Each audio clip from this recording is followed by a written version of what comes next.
magpapasko di umano sa kulungan.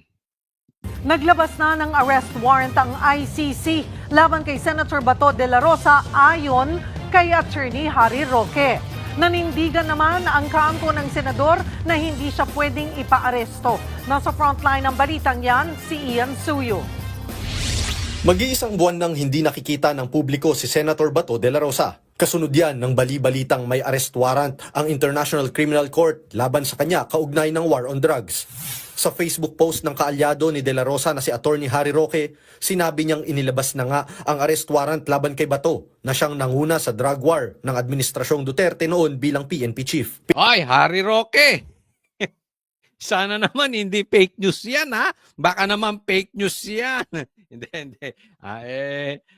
Ako'y naniniguro lang kasi meron na daw warrant of arrest. Ang nagsabi nito si Boying, no? Alam naman natin si Boying, medyo duda ako talaga doon. Pero iba ata ang source nito si Harry Roque at sabi niya reliable yung kanyang nagsabi rin sa kanya na meron na nga talagang warrant of arrest kay Bato. But anyway, sinasabi ko lang sa inyo, hindi ko po alam kung fake news yan or totoo. But anyway, i-discuss natin, ha? Pinayuhan pa ni Roque si De La Rosa na huwag magpapakidnap. Kahit mismong abogado ni Senator Bato, mukhang naniniwalang may arrest warrant na laban sa Ay, si Atty. Toriano, sinasabi meron nga warrant of arrest na. Pogi nung katabi ni... Hindi, kaibigan natin yan, taga-SME na yan. Basta taga-SME na, pogi talaga. may pinagmanahan. Pero si Atty. Torion, sinasabi na meron na nga warrant of arrest. Ito, nakakasama ng loob dito. Ang dami na nating problema sa Pilipinas, di ba? So, hindi umuusad. Walang nangyayari. Dito sa mga flood control investigation, dito sa ghost projects, pero tila ang mga makukulong ay puro DDS. Kesyo ito ay patungkol sa prime water, kesyo ito ay patungkol sa donation sa kumpanya, kesyo ito ay patungkol sa pogo, kung ano-ano pa man. Basta mailihis nila doon sa usaping patungkol sa ghost projects. Yung patungkol sa flood control projects, yung mga lintik na insertion na ginawa na itong mga congressman sa pamumuno ni Bongbong Marcos. Kaya nga kung ano-anong ano-ano na sino-sino ikukulong. Remember this, nagpangako si Bongbong Marcos. At together with Boying, sabi ni Boying, sa December 15, meron nang makukulong. At sabi rin ni Bongbong Marcos, bago magpasko, marami nang makukulong. Ang problema dito sa issue na to, okay kung may makukulong. Pero sana yung makukulong, yung nagnakaw, yung mastermind ng ghost projects. Naiintindihan? Bakit tayo kung saan-saan napupunta? Bakit nauuna pa yung iba? Kaya nga sabi ko, kung totoo man to or hindi, itong kay Bato, kung fake news man to o hindi, pero ako naniniwala na may katotohanan kasi kailangan nilang magpakita ng meron silang ginagawa. Parang meron silang kota sa taong bayan eh. Pag hindi sila nakapagpakulong, walang naniniwala sa investigasyon nila. Ang problema, yung ipapakulong naman nila, walang koneksyon sa ghost projects, naiintindihan po natin. Alam mo, ginigisa tayo sa sariling mantika. Gusto nila, mayroon silang maipakulong. Pero nakakaligtas yung mastermind. And this is public knowledge. Yung administrasyon po ngayon, sa pamumuno ng magpinsan, ang mastermind. So panalo sila doon. Nakakaligtas sila doon sa nakaw nila. Hayahayang buhay. Pangalawa, eliminating political enemies. This is very important. Bakit?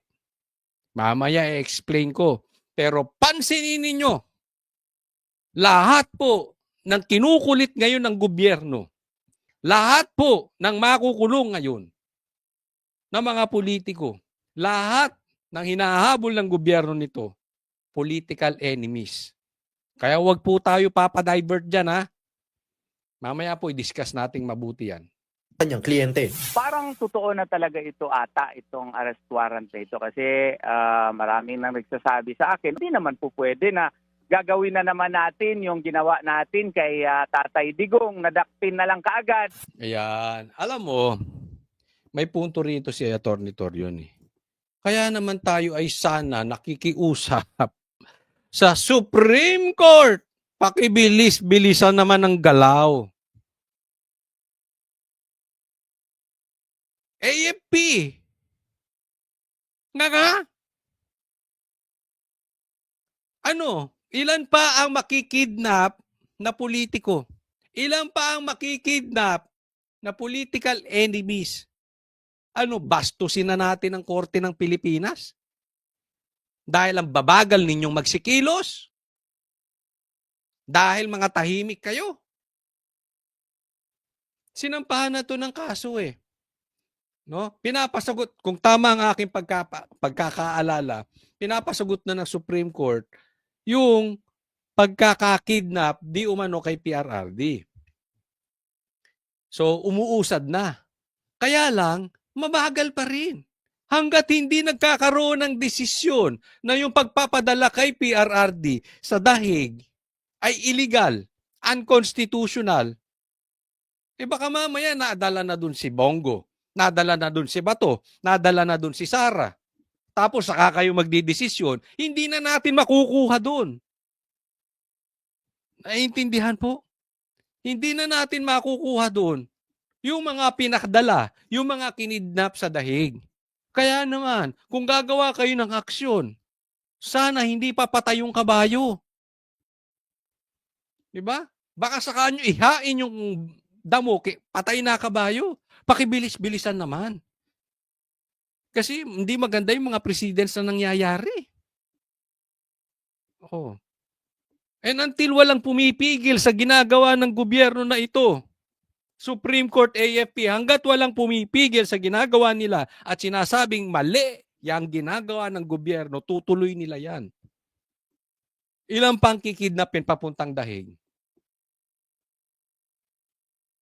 Gising, oy!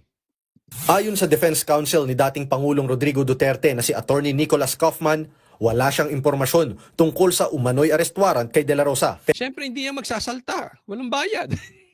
hindi. Seriously, hindi naman niyang kliyente si Bato. Diba? So, hindi mo naman muna magsalta yan. Focus siya kay PRRD. Pero muling nanindigan si Ombudsman Boying Remulla na totoo ang arrest warrant. Iginiit niyang hawak niya ang unofficial copy nito. Tignan nyo, you just observe. Okay? Yung sinasabi ko sa inyo. Ha? Mamaya, didiscuss natin mabuti. Remulla Brothers, hawak na ang Pilipinas. Sila na nagpapatakbo. Tingnan nyo. Kaninong idea yan? Sabi naman noon ng ICC, kung wala sa official communication channels ang ulat, hindi ito kumpirmado. Sabi din ni Remulla, huling nakita ang senador sa Pampanga. Pero ang kampo mismo ni De La Rosa, wala raw ideya sa kinaroroonan niya ngayon. Hindi rin daw Alam ko kung nasan si Senator Bato. Nandito. Kunin nyo.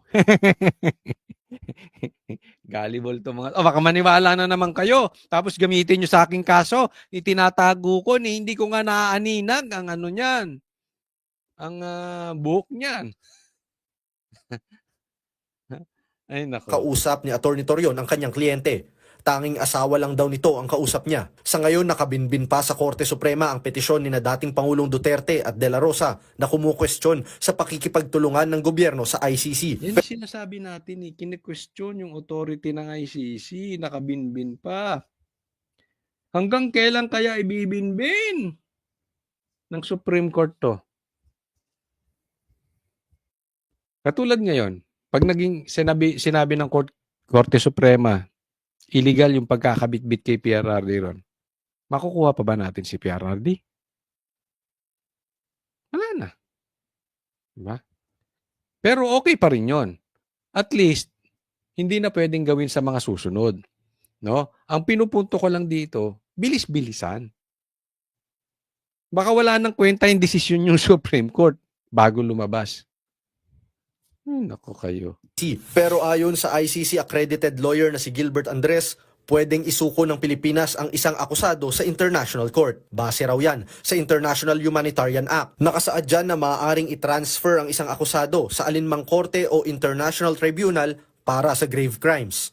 Kasi ang ini-implement po, ang sinusunod po ay yung batas natin mismo, no? Yung Republic Act 9851 or the IHL Act. At ang mahalaga dito, ito po'y pinasa ng Kongreso noong December 2009 kung saan hindi pa po tayo parte ng ICC Rome Statute. Nagbabalita mula Yun ang sinasabi mo. Pero, yes, pwede isuko. Pero dapat padadaan sa korte ng Pilipinas.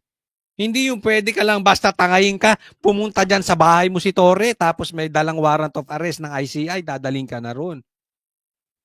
Dapat paharapin. Dapat alam mo yun, may due process. Paharapin sa korte. Yan po yung pinupunto ng mga abogado rito. Hindi ka pwedeng dalhin doon basta-basta. Dapat pwede mo munang i-defend yung sarili mo sa harap ng korte. Oh. Ngayon, kung na-desisyonan, dapat dalhin, di dalhin. Pero ang hindi ko maintindihan dito, meron tayong hustisya, meron nga tayong ombudsman eh. Gago ba kayo? Meron nga tayong korte gumagana. So are you telling us, hindi gumagana ang hustisya sa Pilipinas? Tanggalin nyo na Supreme Court, tanggalin nyo na rin ombudsman. Anong purpose ng mga yan? Dalhin na lang natin sa international court, yung sinasabi nyo, international court, di ba? Yan ang hindi tayo magkakasundo eh. Kasi kayo, you just want to eliminate political enemies.